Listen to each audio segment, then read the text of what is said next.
ఏం పేరు బ్రదర్? ఏం ఎగ్జామ్ ఈరోజు? బాగా రాశారా? ఎన్ని మార్కులు వస్తాయి? వస్తాయి. సౌకర్యాలు ఎన్ని బాగున్నాయా కాలేజీలో? ప్రశాంతంగా జరిగింది, బాగా రాశారు. మీ పేరమ్మా? ఏ కాలేజు? ఈరోజు ఏం ఎగ్జాము? బాగా రాశారా? ఎన్ని మార్కులు వస్తాయి? వెరీ గుడ్ అమ్మా. అన్ని సౌకర్యాలు బాగున్నాయా కళాశాలలో? ఏమి ఇబ్బంది ఏం లేదు. మీ పేర్లు తమ్ముడు? ఏ కాలేజ్ అమ్మా మీరు?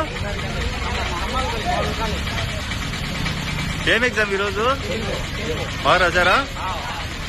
అన్ని సౌకర్యాలు బాగున్నాయా? పేపర్ ఈజీగా వచ్చిందా? ఎన్ని మార్కులు వస్తాయి? వెరీ గుడ్ మా.